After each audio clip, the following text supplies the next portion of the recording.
Hi friends, welcome back to amazing world channel. ఇప్పుడు lining cut చేసిన క్లాత్ని మనం మెయిన్ క్లాత్ పైన అంటే బ్లౌజ్ పైన వేసి అలా కటింగ్ చేసుకోవాలి. ఇప్పుడు మీకు చూపిస్తున్నాను.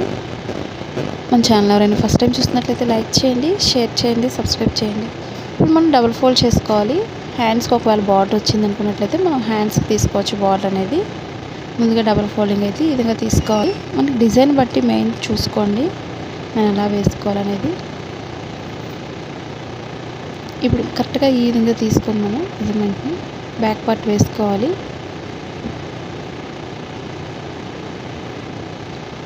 మీకు ముందు హ్యాండ్స్ కట్ చేసుకోవాలనుకున్నట్లయితే బార్డర్ ముందు హ్యాండ్స్ కట్ చేసుకోవచ్చు. మనకి క్లాత్ పెద్దగానే ఉంది కాబట్టి ముందు నార్మల్గా వేసి చూపిస్తున్నాను మీకు ఇలాంటి క్లాత్స్ జరిగిపోతుంది అనుకున్నట్లయితే మీకు టిప్స్ అయితే చెప్తాను. ఇప్పుడు ఒక్కొక్కటి ముందు వేసుకోండి. ముందు బ్యాక్ పార్ట్ వేసుకోవాలి, నెక్స్ట్ ఫ్రంట్ పార్ట్ వేసుకోండి. ఫ్రంట్ పార్ట్కి ఎప్పుడు కూడా మనం క్రాస్గా తీసుకోవాలి. మెజర్మెంట్ ఈ విధంగా మనకి ఏ సైజ్ అయినా సరే మనం క్రాస్గా తీసుకోవడం వల్ల మనకి బ్లౌజ్ అనేది పర్ఫెక్ట్గా కుదురుతుంది. మనకి ఇక్కడ హ్యాండ్స్ అనేది సరిపోతుందో లేదో చూసుకోండి. ఇప్పుడు ఫ్రంట్ పార్ట్ మనం కొంచెం కిందకి జరుపుకొని మార్కింగ్ చేసుకోవచ్చు ఈ విధంగా. అప్పుడు మనకి హ్యాండ్స్ అనేది పర్ఫెక్ట్గా సరిపోతుంది క్లాత్. మీకు ఎటువంటి డౌట్స్ ఉన్నా కామెంట్ సెక్షన్లో కామెంట్ అయితే తెలియచేయండి. మీకు కిడ్స్ ఫ్రాక్స్ కానీ, లెహెంగాస్ కానీ, కుర్తీస్ కానీ ఇవన్నీ కూడా ఉన్నాయి.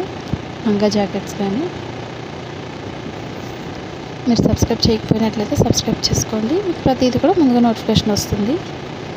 ఇప్పుడు షేప్ బెల్ట్ అనేది ఎక్కడైనా వేసుకోవచ్చు. మనం మెయిన్ క్లాత్స్ వేసుకుంటే సరిపోతుంది. ముందుగా షేప్ బెల్ట్ కానీ ఓపెన్ ముక్కలు కానీ ఎప్పుడైనా లాస్ట్లో తీసుకోవచ్చు. ఇప్పుడు ఒక్కొక్కటి మీకు జరిగిపోతున్న క్లాత్స్కి మీరు పిన్స్ పెట్టుకోండి చుట్టూరు కూడా. అప్పుడు మీకు స్టిచ్చింగ్ చేయడానికి వీలుగా ఉంటుంది.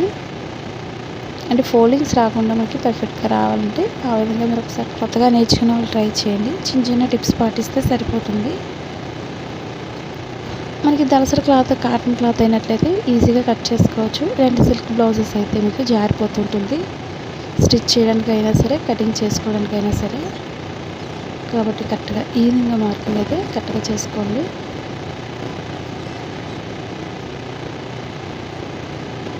ఇప్పుడు బ్యాక్ పార్ట్ అయితే అయిపోయింది. ఫ్రంట్ పార్ట్ కట్ చేసుకోవాలి.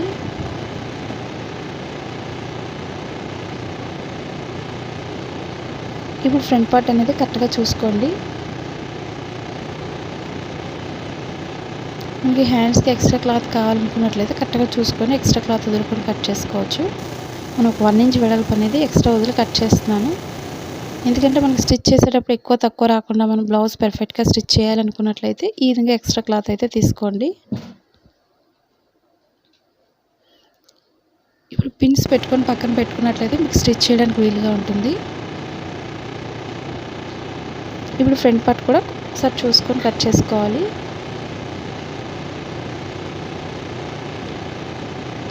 ఈ విధంగా చుట్టూరు కూడా కరెక్ట్గా చూసుకొని మార్కింగ్ అయితే చేసుకోవాలి, లేదా ఈక్వల్గా కట్ చేసుకోవాలి.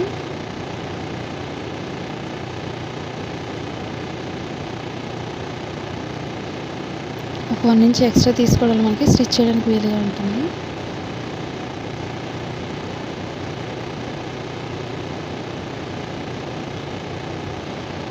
మీరు జాయింట్ చేసుకునేటప్పుడు చుట్టూరు కూడా గమ్ అప్లై చేసుకొని జాయింట్ అయితే చేసుకోవచ్చు. నార్మల్ బ్లౌజ్ కుట్టినట్టుగానే తక్కువ టైంలో కుట్టుకోవచ్చు. ఇప్పుడు షేప్ బెల్ట్ని ఈక్వల్గా చూసుకొని కట్ చేసుకోండి. స్ట్రైట్ క్లాత్ తీసుకొని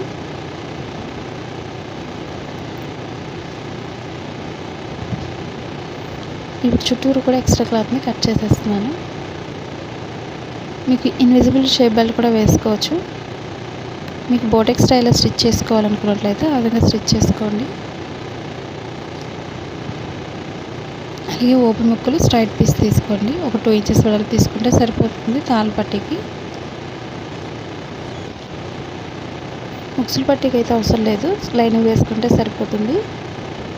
మీకు ప్రతి పార్ట్ కూడా అర్థమైందని అనుకుంటున్నాను. ఎటువంటి డౌట్స్ ఉన్నా సరే కామెంట్ సెక్షన్లో కామెంట్ తెలియచేయండి.